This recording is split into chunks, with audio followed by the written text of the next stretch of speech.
ইমরুল কায়েস বাংলাদেশ ক্রিকেটের ওপেনিংয়ের এক সময় ছিলেন অটো চয়েস হিসেবেই। ক্রিকেটার জীবনের অধ্যায়টার সমাপ্তি ঘটিয়েছেন কায়েস। বর্তমানে কায়েস ব্যস্ত নিজের কোচিং জীবন নিয়েই।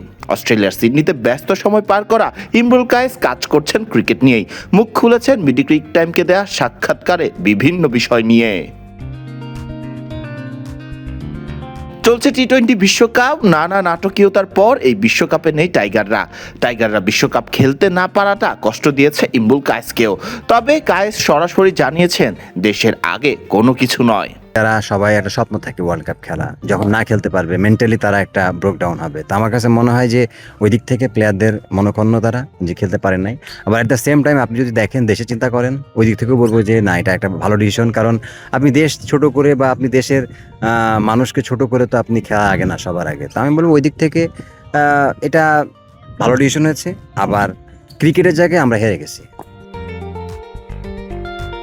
কোচ ইমরুল কায়েসকেও বেশ পছন্দ করেন অস্ট্রেলিয়ান তরুণ ক্রিকেটাররা। প্রিয় কোচ ইমরুল কায়েসকে নিয়ে তারা জানান, অনেক কিছুই শিখেছি। খুব সম্ভবত 6 মাসের মতো হয়েছে আমরা অনুশীলন করছি ইমরুল কায়েসের সাথে। আর এই 6 মাসে আমরা অনেক কিছু শিখেছি। এইটা খুবই ভালো একটা অনুভূতি, যদিও অনেকটাই ভাগ্যের ব্যাপার, তবুও ব্যাপারটি দারুণ। ইমরুল কায়েসের বার্তা, দেশের ক্রিকেট এগিয়ে যাক। অনূর্ধ্ব-17 এবং অনূর্ধ্ব-19 ক্রিকেটার বাছাই করাটায় আরও বাড়তি নজর দেওয়ার আহ্বান জানান এই সাবেক ক্রিকেটার।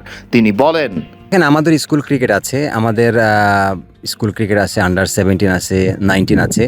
বাট এগুলো হচ্ছে যে প্রপার ওয়েতে আসলে আমি মনে হয় না যে এটা হয়।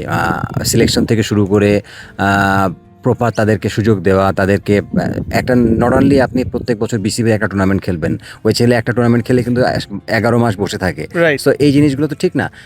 এখানে যেমন র্যাপস আছে, গ্রিন শিল্ড আছে, আপনার অনেকগুলো মানে এদের খেলার আছে, পাথওয়ে আছে, যে এই জিনিসগুলো আমাদের দেশে নাই। আমাদের একটা টুর্নামেন্ট হয় আন্ডার 17 ডিস্ট্রিক্ট লেভেলে, তারপর শেষ হয়ে যায়।